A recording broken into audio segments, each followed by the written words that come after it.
Hope Channel, changing lives.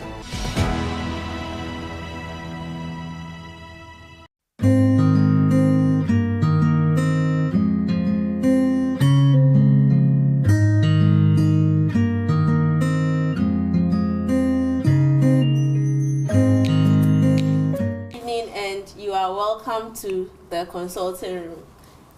Today I have here with me my two very senior most bosses, Dr. Awachi and Dr. Sheridan Davis, the man with the abrofudi. And we are going to continue the conversation we started last week concerning heart attack. We had a few questions that we couldn't really attend to, but then I'm sure this week we are going to answer all the questions and answer all the questions that people brought in, and probably there will be some things that you'd want to teach us today. So I hope today we are going to have a very wonderful discussion. Sure. So we are going to, starting from this show, I'm going to give us tips concerning some things that happen in the hospital in Chi. Meka Nwochi said there, Crawford Baby now omonte brofu yen and I say omonte brofu ase papa no almost benya omo chefa wo show him and ne the edi kan aka ho asem triage obe kaya ye shows na edi kan ni mu bi no ye kan triage ho asem and they say e bia wako hospital okwa nurse na onipa ko no te front desk no okwa je okada obechichire wonsa na say ye the thermometer gun no dey achire also first no na ye dey share ya mutum but say ye dey ade bi infrared thermometer gun na dey achire also na ye shoot you and as we are na ochire also na be check pressure na wa check wo home say dey say sa ne mani nyina ye wo krata bi a ye trogu so na ya mouse score ye hwe na say o score no esua ye wo colors a ye dey ma koko yellow akoko shade ena orange de misra mu minim ne chidi nti ye mouse akala ni bia na say green e patch say o e bia wo ho fa but enye emergency nti ye be ma wakọ OPD so onya orange onya yellow a o ye emergency kakra but orange wo hono ma ano edin sen wo de no ena say onya red de patch say within the next 10 minutes, I said, doctor or war post no, ojai no besho. Inti so call hospital and that's all call emergency and now A&E accident and emergency. Said the hospital be a friend again and I said, yeah, triage ni we are. Me so man ka say what now wache because unya green color na averagely between 2 to 4 hours echi answer na doctor betimi eba be show nti udi 2 hours for hospital na say doctor nyan hwe wa men ka say ye jawa to ho na ye hwe was me pese me ka we twi said ye nyina ye beti ase na say that she be a hospital na say ye ma ye kala bia ya ti ase me das. Now back to today's conversation. So last week we started a conversation on heart attack. Dr. Melody and her colleague told us about some of the things that put us at risk. If you could give us a brief reminder of some of the things, said a bit in their kai on school they're repeating their man out. Yes. Okay, so when we talk of the risk of someone developing a heart attack, we basically group them into two: those that you have control over and those that you don't have control over. So we call them modifiable and non-modifiable risks. So of course, those that we can modify are things we are born into. So your age, your sex, your ethnicity or race, these are things you have no control over them. Okay. Yeah, they will. No, those are outward modifications. Okay. But then the things that are they make you. Yes. So someone, we expect heart attack to happen in those who are aging or the aged. Okay, so it's very rare to see a young person suffering a heart attack. Okay. Because we classify them as disease of the aged. Okay, so that is also if you are if you said rare. It's rare. It is not impossible. It is not impossible, but it is very rare. So if you see young people or a young person coming with heart attack, it's something that it's 1 in 1,000 that you may find. The other issue is, and of course, when you are aging, the women also develop menopause. Okay, that one too in itself is another thing that you have no control over it. Okay. And then studies have shown that blacks or Afro-Americans, we are at an increased risk compared to the other races. Okay. And people who are in the Mediterranean zone, because they have a quite a Mediterranean diet. Okay. Mediterranean diet. So we are talking about those. So if you study the map, okay, between Africa and Europe, there is a portion we call the Mediterranean Sea. Okay, there are countries around that locality. Their diet, so we have Greece is there, Cyprus is there. Their diet is quite different and rich in legumes, in herbs, in yes, and even their oils are quite different from. So they have quite a protection. Okay. Unlike those of us who are meat-oriented, who are fish-oriented, who eat bulky foods at once. Okay, so Afro-Americans have a much higher preponderance for heart attack than other regions. And then, so we can go down as non-modifiable. We have no control over them. But for the modifiable, those are things I can control over. Okay, so if I smoke and I stop smoking, yeah, you've controlled. I've reduced my risk by some percentage. Okay. If I'm overweight or if I'm obese, and I reduce my weight, I cut down some of my risks, isn't it? Yeah. If I drink alcohol and I stop drinking alcohol, if I have hypertension and I take my medications judiciously, if I exercise, if I eat well, if I rest well, sometimes it's even our professions. Okay. Some jobs don't give us rest at all. Okay, don't talk about your profession. There are some professions you have no time to rest. Okay. You may think, of course, health personnel are one of them, but auditors. Auditors. Yes. Why? They work a lot. If they are auditing and you see them sitting down and travel, sometimes they can travel for more than a month without going back to their homes. Okay. Always working. So they are under stress. They are under stress a lot. Okay. And of course, these days we are all, we are home to work, air conditioning, no time for outdoor activity. I'm talking about sedentary lifestyles.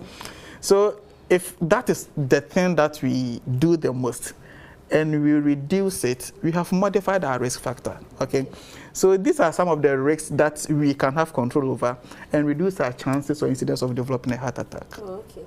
Today, I'm sure some viewers will be wondering what you are wearing. Your friend is scraps. We are in and at Tadia Taisha hospital. Yeah, so I'm person if you are Tadia and your friend is scraps. All right, so we've gotten a reminder about the risk factors.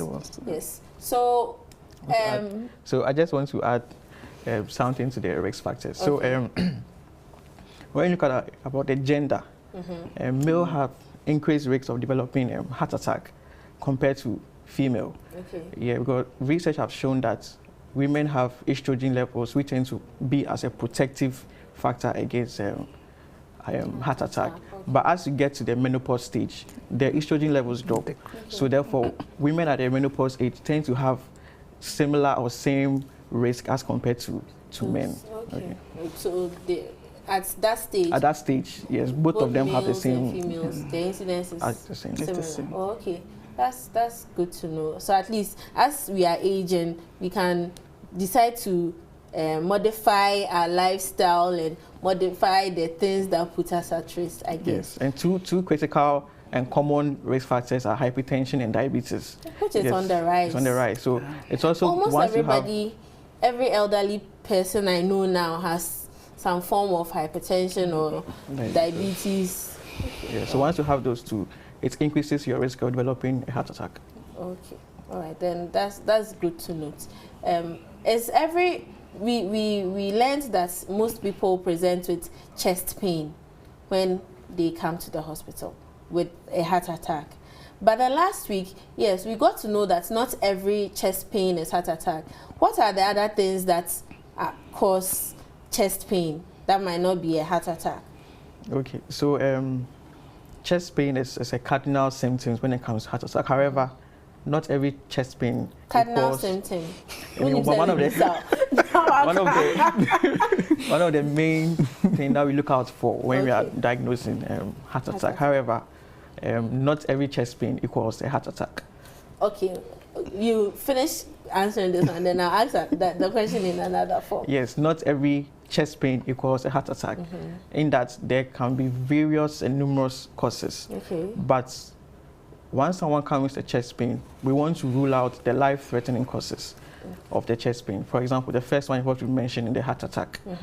Then we have something that we called pericarditis. Our heart muscles are covered, our heart is covered with a layer. Yeah, so when this layer gets inflamed by infection or anything of that sort, it can cause a chest pain. Okay. We also have a condition we call aortic dissection. We can look at the heart as a ball with an inlet and an outlet. So when one of the outlets, which we call the aorta, has a tear there, that can lead to chest pain, and that is what we it can tear. Yeah. Yes, either by hypertension, increased pressure, or we have a weakened valve in the aorta. It can cause a problem, which can present as a chest pain. Okay. And then the chest pain. And that is also life-threatening, I guess. Yes. It means if you don't do anything about it, I think the explanation for life-threatening is if you don't act now, the person might die. Okay. Then we look at the lungs. There are conditions in the lungs that can also present with chest pain. Something like asthma. Someone who has asthma will also present with chest pain. And then someone who has pneumonia. Yes, one of the main symptoms of pneumonia, aside the cough, is chest pain. Okay. Yes. And then it can just be a normal injury. For example, you are involved in a road traffic accident. Your chest wall hits the dashboard. You can feel pain in your chest, presenting as a chest pain. And sometimes to people who have recurrent heartburns, yes, because the acid tends to regurgitate up in the reflux form, can also present as a chest pain. So there are a lot of causes of chest pain, but when you come to the hospital, when someone complains of chest pain, we try to rule out the condition that would kill the patient first. If those things are absent, then we look out for the other things. Okay, so heart attack, then the aorta, the outlet getting burst. Yeah. You can have a clot in your lungs, pulmonary embolism. Those asthma. ones are the life-threatening ones, the ones that if you don't deal with immediately, you can die. Then we have the ones that you can buy some time and deal with it. Yes. But I guess it doesn't mean that those ones can't also lead to death. Yes, it doesn't necessarily mean that. Okay, but we try as much as possible to rule the one that can kill you immediately. Okay, that's all right. So to add to what he said, you can picture the heart or the chest as a chamber, okay, with different compartments, okay. So at the outermost part, we have the skin.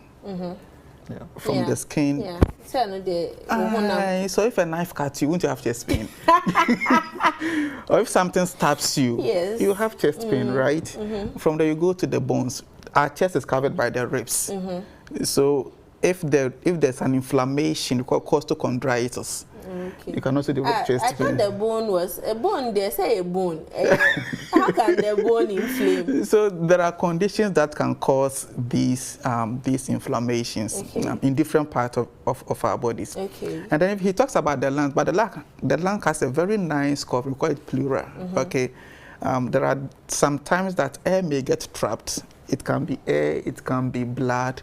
When it gets trapped in there, it's painful. It's painful and it's life-threatening. Yes. We call it pneumothorax or hemothorax or whatever thorax. So those conditions too can also present with chest pain. Okay. So and then from the pleural space, you go to the lungs. You talked about it, and there are other organs in the chest. You have the thymus. Okay, so if you have a tumor, either from a lymph node that supplies the chest, or that drains into the chest, or the thymus is you have a tumor of the thymus gland, that can also present with chest pain. Okay. And then you talk about acid, that is extra chest things that can seed up into our chest. So there are a lot of them. So not every chest pain is a heart attack. Okay. That's what you want to say. So my other question, if not every chest pain is a heart attack, do all heart attacks, people suffering from heart attack come in with chest pain? Do you get my question? Yeah, we get the question. Because they say enye heart attack. Does it mean that if you are having a heart attack, you must most definitely come in presenting with the chest pain? Okay, not necessarily, because there are times where patients, you detect that patient has heart attack without necessarily coming in with chest pain. We have a condition we call a silent MI, okay, or a silent myocardial infarction. So with this, the patient will sometimes complain of heaviness in the chest, not necessarily chest pain. Also complain of easy fatigability, lethargy. The slightest thing the person does feels tired. Okay. Sometimes there is dizziness, palpitations, or sometimes you just go in for a routine general checkup, and they realize that there's a clot, there's a clot or block in your vessel supplying your heart. So it's not every heart attack that will come in as a chest pain. So once the patient starts to complain of these things, we investigate and then find out. The fact that a patient is not having a chest pain doesn't mean that the patient cannot develop a heart attack. Okay. So concerning people that come to the hospital with heart attack, do we get some of them not dying? Do you get my question? Yeah. Do some of them make it out alive, or everybody that gets a heart attack dies? So you are talking about the prognosis, right? So heart attack is an emergency. Yes. That is the first thing. It has been established. It has been established as it's an emergency. You are on your way, so you have to bring you back. Your one leg is there. Yes. So we have to bring you back. Okay. I had a patient, I think I was doing night, and this patient, she was referred. So she came and I suspected an MI. So I started managing for my MI without an ECG. MIS? Myocardial infarction. Okay. That is the heart attack we are talking about. Okay. All right. So I started managing as an MI, intending early in the morning to do an ECG. Okay. An ECG is it shows us how impulse or electricity moves along the different pathways of the heart. Okay. So I started my intervention early in the morning. I called our ECG technician. He came and did, and we saw that the MI was in all the heart chambers, got transmural. So my plan was just to refer to Kolebu for revascularization therapy. So on their way going, they came back. Why the woman has passed on. Even after you put in measures? Even after I've put in measures, and I told the woman, please, this is what is happening. I'm referring you. If I don't do this, you may not see the next day. I told her point blank. Oh. And then within some few minutes, she was brought back. She's gone. So it's an emergency that we don't have to toy with. Yeah. And there are interventions, some medical and even some surgical, that because the heart is deprived of oxygen due to a block somewhere. If you remove the block. So if you remove the block, what happens? The oxygen will go back. And blood can go back freely. Yeah. So that is our mainstay of treatment. But if this block is not dispersed of its position, then the patient is on their way dying. So it is an emergency, and the survival rate depends on, one, availability of resources.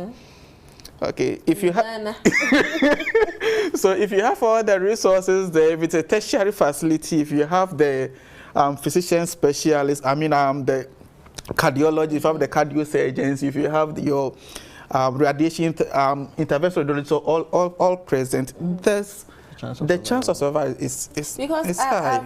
When we watch foreign movies and even the news, you hear that some people had heart attacks and they got some bypass somewhere, and they are fine. They are fine. But then in our parts, there are people working with artificial valves and pumps all around. I think the last Pope Benedict, he's one of them. He has an artificial pump, a pacemaker.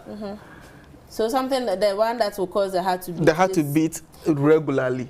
Okay, but in our setting, if you get that attack. Unfortunately, I've not practiced for so long, but in the past few weeks, I've had some encounters with people who had heart attacks, and unfortunately, for me, all of them.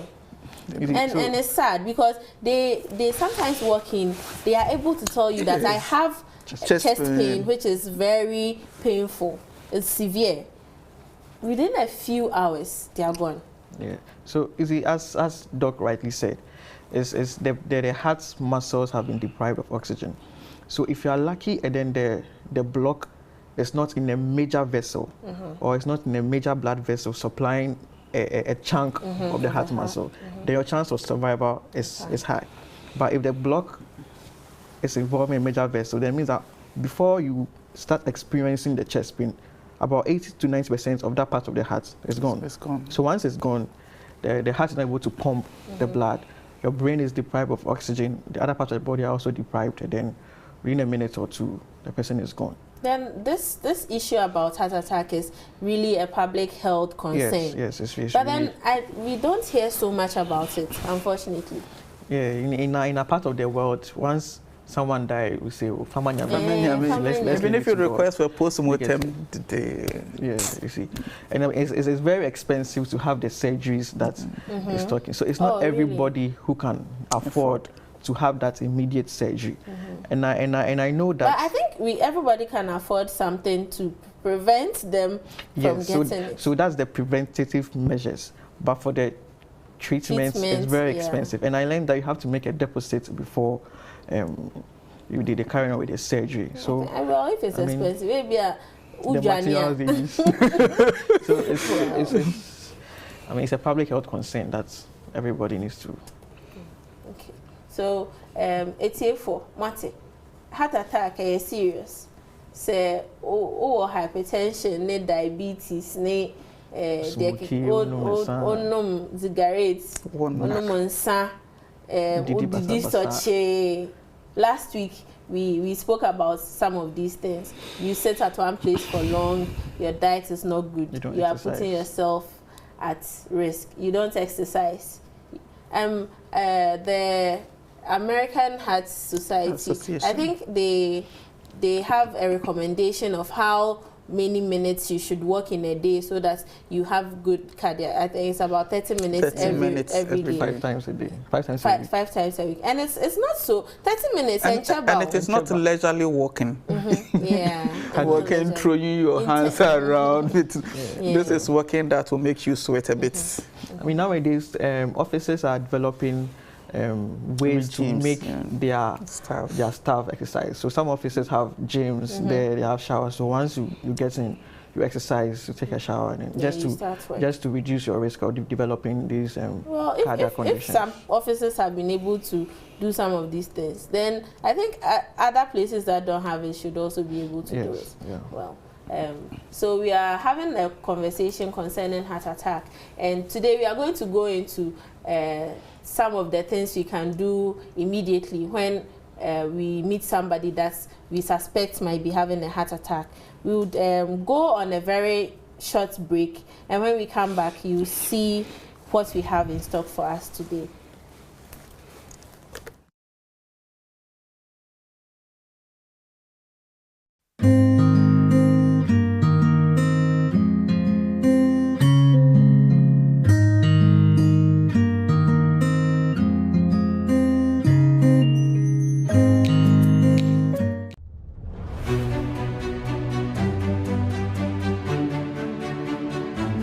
Hello, dear. Do you have your vaccine card now? If your answer is no, my brother, please get vaccinated. Why? Because as I speak to you, I had the COVID, but because I had been vaccinated, I didn't experience any severe symptoms. You understand it? And after 10 days, I was declared negative. That is why I am preaching this to you, that the COVID vaccine is of importance. It is not the mark of the beast. It is of scientific proof that the vaccine is able to produce antibodies to help fight the COVID-19 virus. So get vaccinated now. This message is brought to you by Adventist Development and Relief Agency Ghana in partnership with Hope Channel.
Celebrations showing this on every Friday at 6 p.m. only on Hope Channel Ghana. Mami Bisau, asitene mu iwe nida so pa ene den. Aso bibi ewa abrabo a ye bo echi ana. Na obi ode ye ba asase su no kra one ne hwan. Na ye free hanso a ehe na ye kɔ. Ene nti empempi na modi ofre ema Hope Channel. Se jumedi a etwemu kɔ a ɛfa onyankopɔn nkwagye hyehyɛ o yɛmaaye a yɛde brɛ wo no yɛmfa mmra akankasɛm a mododoɔ na bɛte aseɛ na afɛ mutimi ne yɛ esuadeɛ saa ɔfrɛ no ɛna mpemfo agye so a ɛne nti mede jumedi me ne mabedwafoɔ ɛbɛtena ase ne apɛnsɛm kyerɛsɛm mu ne ahwɛ onyankopɔn tirimu po a ɔwɔ ɛma adasa a ɛbɛboa yɛ ɛwɔ yɛn kwagye ɛne nti mɛda wase sɛ wagye brɛ na kwesi ada nnwumre bia no obetena se na yesuade na adwendwe onyankopon nkwagye ho hyehyɛ a ode brɛ me ene wo. Sanctuary, showing this on every Sunday at 5 p.m. only on Hope Channel Ghana. We want to defy our family's decision and get married or elope. I need advice. What should I do? Please, what should I do? How do I tell her I cheated on her months ago? I need help. What should I do? Okay, so for me, the moment I read the story, the first thing that came to mind was, wow, knowledge is indeed power. Sometimes we go through situations because we have no knowledge of how to go about them. If you come from a home like that, you are likely to accept anything the outsider would, direct at.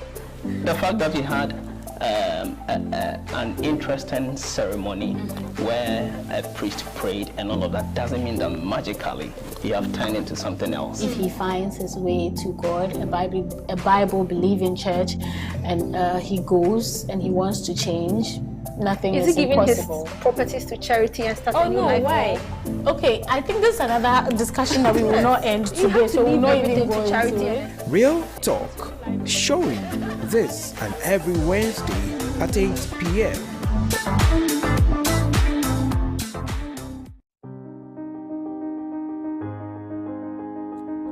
I will go.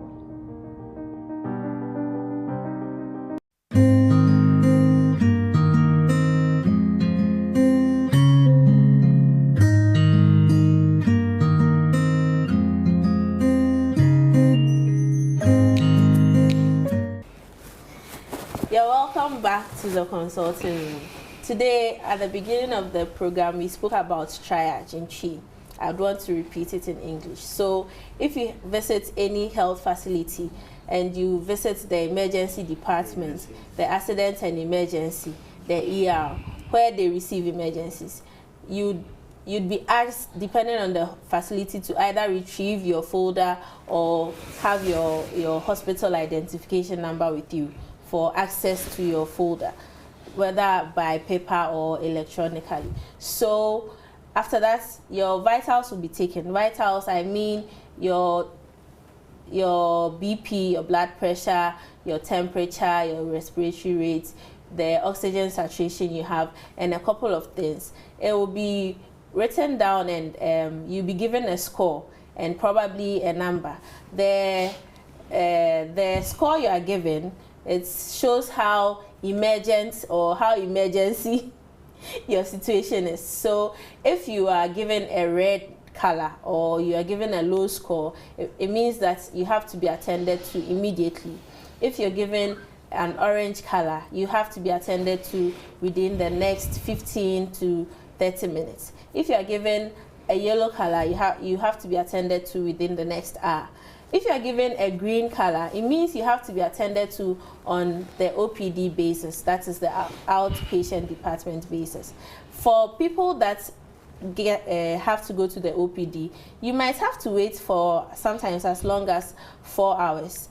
If you are waiting for 4 hours, it doesn't mean the doctor or the nurse doesn't want to attend to you. You should just understand that there might probably be somebody that needs immediate attention, like what we are discussing today. Somebody might be having a heart attack and needs to be attended to within the next 10 minutes. So kindly be patient as you are a patient and you be attended to. Thank you. So back to our conversation, heart attack. We are in the house. We are somewhere. We've gone on hiking as we do in our churches.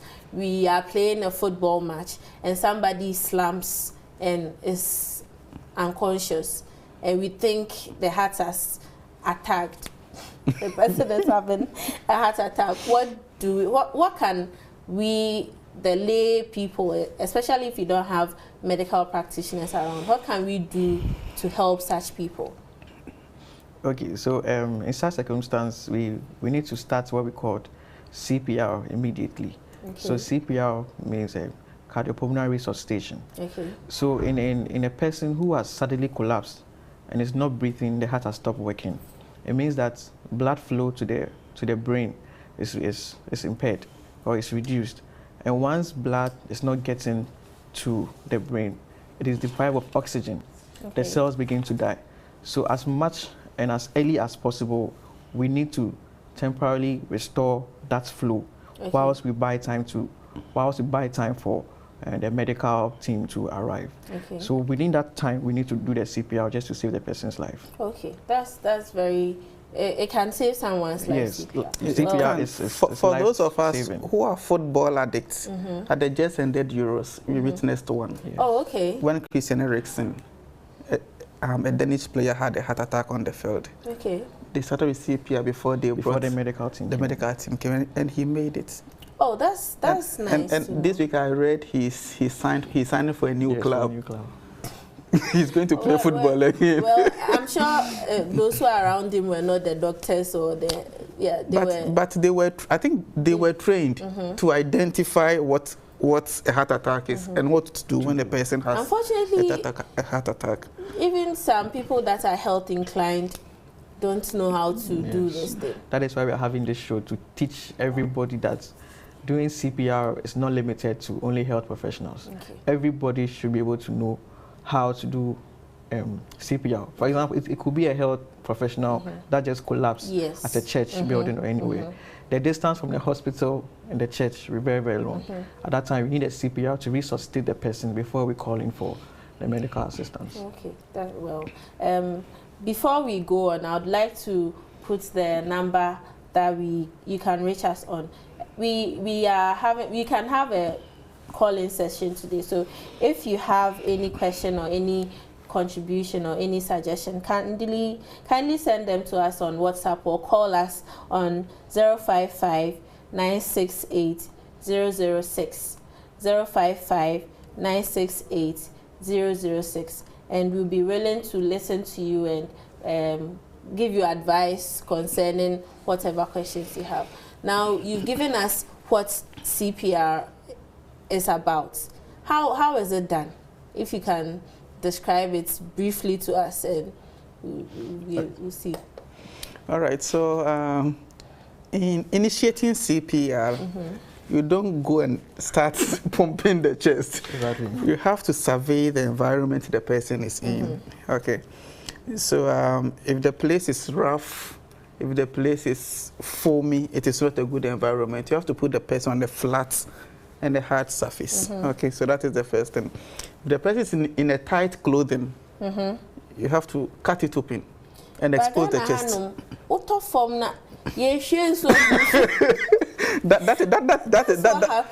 That is what they know. Okay, but in this case, it's your chance of rather killing the person is higher than you leaving the person untouched. Yeah. Okay. So if the person is in a tight clothing, you expose the chest, and then you make sure that you can see the chest physically. Okay. You can inspect the tongue, the mouth. If the tongue is rather blocking the airway, you can how do you call it? You can pinch the jaws, okay? This one you have to show us. You can pinch the jaws. Yeah, we will demonstrate. So we are giving the theory now. You can pinch the jaws to extract the tongue so that air can flow into the lung directly from the mouth. So these are primary things that you have to do. And then when you go to the person, you first of all check for the person's pulse. If the person's pulse is beating, please don't start CPR because it means the person is alive. The heart is working. The heart is working. You shouldn't do external heart maneuver. No. So check for the person. But now where do we check for the pulse? There is a big artery here. Okay.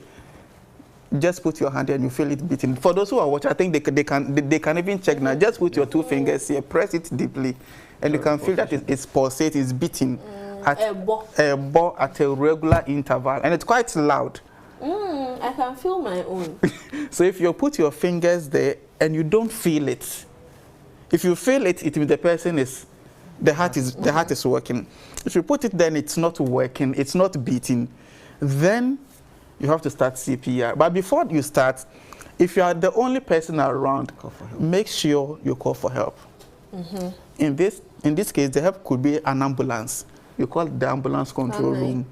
Is it 193? Yes. So you dial 193, you tell them what you are seeing, and you give them where you are. Okay. Some hospitals have some of their emergency numbers. Yeah, so if you have an emergency number which is close by, you can call them. And as soon as you are done calling, you don't delay because you just have 5 minutes. That's short too. Yes, that's very short. To re-establish circulation that Dr. Davis talked about, to make sure you don't deprive the brain of oxygen. If the brain is dead, we have come to our wit's end. The heart may be beating. Yes, there are cases the heart may beat, but the brain is dead. The brain controls everything. It controls everything. It's dead, then you call such persons vegetative states. They are just there. They can't move. They can't talk. They can't eat. They can't smile. But because their heart is beating, we've kept them on life support. How long are you going to do this? This is an ethical case, though. Should you stop mercy killing, or you stop the intervention, allow them to die peacefully, or you continue to keep them on mechanical support for the rest of their lives? So if the brain is deprived of oxygen, you have 5 minutes maximum to re-establish circulation. And don't say you don't know how to do it. If you know how to do it, don't think of your qualification. Am I confident enough? Can I do this? No. It has been established that a half done CPR is better than no CPR at all. Oh, so in this instance, half done is good. Half done is good. We don't want half done, I guess. Of course, yes. But if you find yours, you can do. If that's all you can do, attempt it. Okay. Now, the other thing is, you are going to press the chest to synchronize the heartbeat. Now the heart beats a minimum 60 beats per minute. So if you are not able to do anything at all, 60 beats per minute, you have to go. But the ideal is 100 beats per minute. And after every 30 beats, you give 2 breaths. So that's why you call it cardiopulmonary. Once you are trying to bring the heart into action, you're also pushing air literally into the lungs. So how do you do this? You open the person's mouth. This is not kissing, please. Oh, but this one that's there's COVID. Do we still do the... In the hospitals, we use what you call ambu bag. So we'll be bagging them. But if it's on the wayside, if it's on the football pitch, when you don't have anything to bag or to, I don't know how to say it, to protect the lips, cover the mouth. You have to do mouth to mouth. So we call it mouth to mouth, and then hand to chest. Okay. And now, so after every 30 compressions, you give 2 breaths. Okay. This for an adult. For every 30 compressions, you give 2 breaths. 2 breaths. I think about 3 years ago, I had a baby who was born. She just gasped, and that was so. And the midwife was panicking. What should I say? Let's have the baby.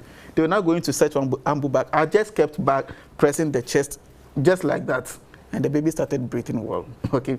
So if you are the only person and you are not confident in, or you're thinking so much of your safety, just continue the chest compression. Okay. So we are going at 100 beats per minute. Now there's a song that I like to hum when I'm performing CPR. I think it was sung by Michael Jackson. Staying Alive. If you know how to sing that, and you are compressing, you are meeting the number of beats per minute that you have to go. It's staying alive. Okay. Letting the person stay alive. Yes. So as you press and you hum that in your mind, if you don't even know how many times you have to go per minute. So I've just been notified that we have someone on the line. So let's take the call, then we'll go back to CPR. Hello, if you can hear us. Hello. Hello, good evening. Good evening. Hello. Hi, I can hear you. Can you hear me? Okay. Good evening. Good to evening. the panel and all of you. God bless you for a good job. God bless you too. I heard you, one of the doctors saying some things can cause blockade in the arteries. Yes. Some can trap some air and blood in the heart and the lung. What causes that blockade? Because prevention is better than cure, so that we can prevent or run away from that. Okay. Please, may we know your name? Where are you calling from? Please, my name is Paul. Paul, please, where are you calling from? From Doma, Bono region. Okay. Thank you very much for watching us, Doc. The doctors will answer your question. Okay, thank you. Continue watching us. Thank you. So we were not talking about a blockade arising from air or blood in the heart. No, this is in the lung covering, which we call the pleura. Okay, and the pleura has 2 parts. The one that is direct, it's like 2 sheets finely compressed together. So in between these 2 sheets, that is where this compound can trap in there. And if it's trapped in there, it is an emergency. I think the blockade was the part you were talking about, the vessels of the heart. Oh, okay. So when there's a blockage that affects the vessels that supply the heart. So he was asking where is it coming from? Yeah, probably. Okay, so most of the time, they arise from fat deposits. Okay, fat deposit, we call it atherosclerosis. Okay, so there's an artery, and then there is a part that is narrowed. There's another person on the line. So, hello, if you can hear me, this is the consulting room. Hello. Hi, I can hear you. Good evening. Yeah, my name is Caleb. I'm calling from. Hello, Caleb. Hello. Hello, I can hear you. Yes, so my question is this. Good evening to Good evening. Your panelists. Thank you. Doing great work. Thank you.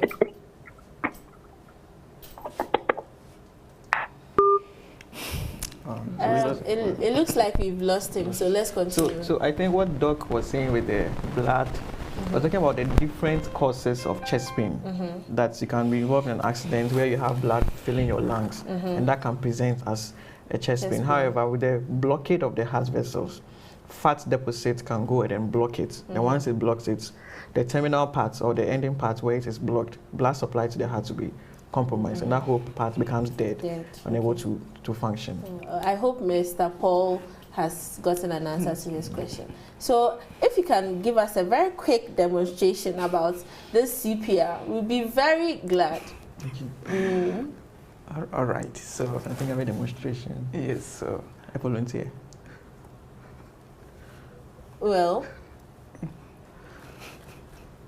All right, so we will demonstrate how to perform CPR within the next 2 to 3 minutes, and then we will continue the discussion. Is there a caller on the line? Hello? Hello? Hello. Hi, good evening. Your name and where you're calling from, please. Please, from Kumasi. I'm Charity. Please, could you repeat yourself? Please, I say I'm Charity. Okay. And I'm calling from Kumasi. Okay. I thank you very much for this program. You're welcome. All doing very well. But the doctor said something which I understand. He said that the brain may be dead and the heart will be dead. And how would you know that the brain is dead? Okay, all right. They'll answer your question. Thank you very much, Charity. You're welcome. Please, how do you know that the brain is dead? So the brain is like the master control of the whole body, okay? From your eyes, from your head to your feet, it controls everything.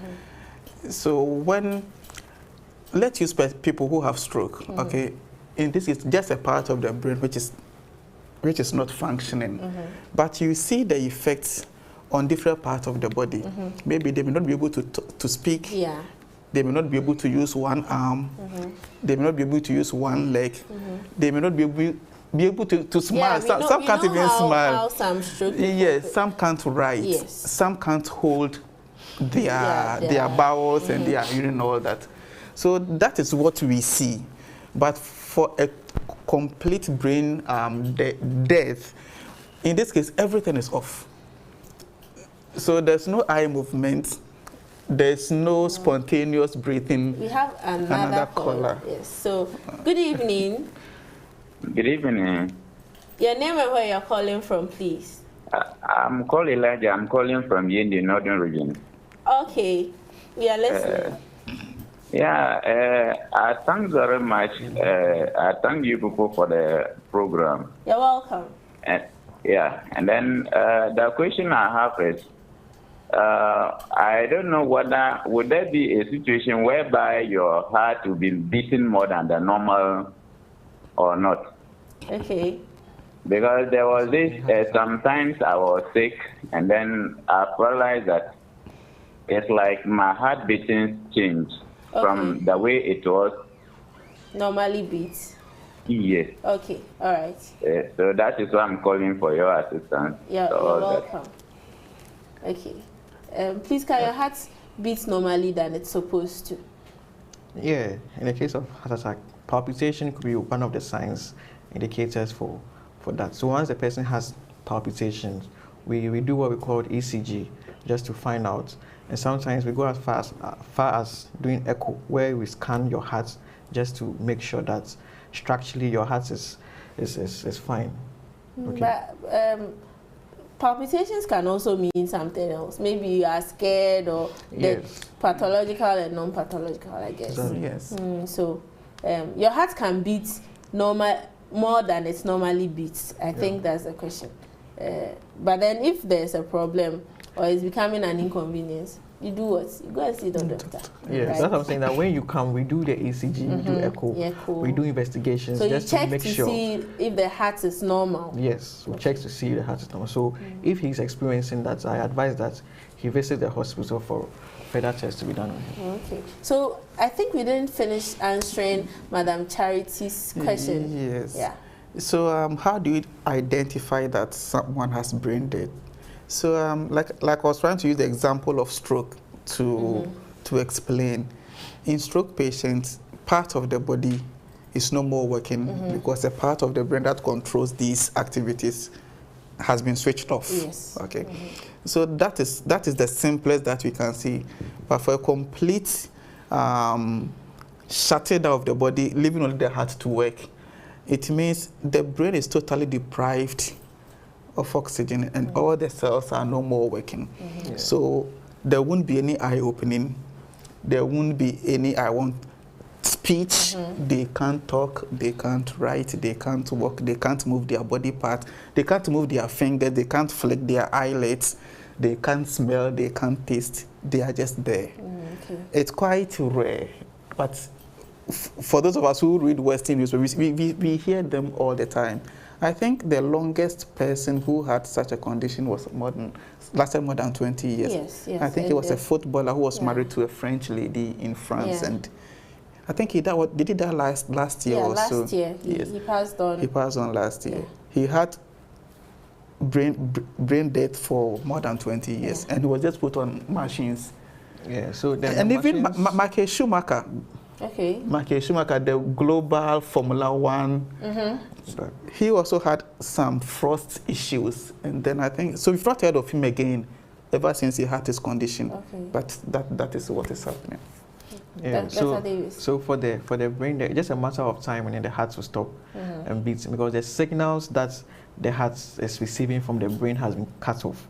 So within a matter of minutes, those signals will be dying off, and then at the end, your heart will also stop beating. So unless you support, yes. So the support is not for the brain. Yes, the support is just to make sure the heart that is beating does not give up. We have another caller. Let's quickly listen to the person. Hello. Hello, my lady. Good evening. Good evening. Your name and where you're calling from, please.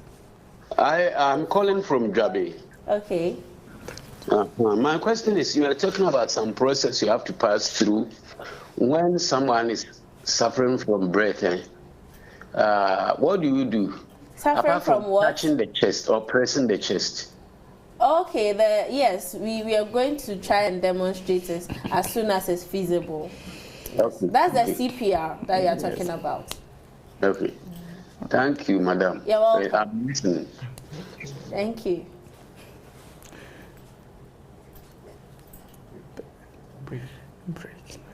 So we'll go for a very short break whilst we're going to continue, and subsequently we'll try and have the demonstration. So we are talking about CPR. Yes. So we are talking about how much you should compress the chest, which is 100 beats per minute, and after each 30 compressions, you give 2 rescue breaths. Okay. Now, how deep should you press? The depth, they say, is 5 centimeters. Hey, how can you measure 5 or 2.5 inches. How can you measure that? So meaning you are pressing to hit the heart literally. Okay. And it's because basically you want to manually squeeze the heart to pump the blood out. Okay, so you have to do it, you have to go deep enough, but not too hard to cause damage to the ribs. Okay, but it has to be deep enough to pump the blood out. Okay. And of course, we get rib fractures all the time. If you are doing it well, not too vigorous, but you are doing it well, you may break some ribs. Okay. But that is not your problem. That can be fixed afterwards. Your problem is to really make sure the heart is working. Okay. So they say 2.5. It's 2.5 inches or 5 centimeters. That is how deep you should go. And then after you reassess, so if you're the only person, if you're the only person there, you have to make sure you do the chest compression, you go give you a rescue breath, you come back and continue. But if you are 2, one can give the compression and then one can give the rescue breath at different intervals. However, make sure the chin is always lifted up or high up so that the air that you are giving can go straight into the lungs. Okay. We've had a very wonderful conversation today. We couldn't bring the demonstration. I'm sure another time we'll be able to do it, but any your concluding words to our viewers? My concluding words is that heart attack is an emergency, and we shouldn't wait for medical team to arrive before we attend to a person. Once you see that someone has collapsed, person is not breathing, no pulse, let's start the CPR as soon as possible, because CPR can be life-saving. Okay. And let's remember, not all chest pains are heart attacks. Sometimes it's just hunger. Someone can get angry and collapse. So when you see a heart attack, call the person, hey, can you hear me? If you shout and the person opens the eyelid, you know it is not a heart attack. And two, we can protect ourselves, can live lifestyles that can help us modify our risk factor, like I talked about when we started. So we should make sure we live a healthy lifestyle, and those risks that you have control over, let's try and then control them. Those that don't have any control over, let's pray to God to keep us from them. All right. Thank you very much, Dr. Davis and Dr. Boakye. We've had a very interesting conversation with your calls and your questions that you brought in. We are very grateful that you continue watching the program. This is, however, a reminder concerning the COVID-19. It's still with us. It's still very dangerous. It's as dangerous as a heart attack. You never know if you be the one having the complications from COVID-19. So continue wearing your mask in public spaces. Wash your hands regularly, or use an alcohol-based sanitizer. If you've not been vaccinated, visit any public health facility and get your vaccination, which is free. And all the vaccines available are effective. Do well to protect yourself so that you can protect others. And you'll be able to join us every Monday at 8 p.m. when we are in the consulting room. It's been a pleasure having you. Have a good night.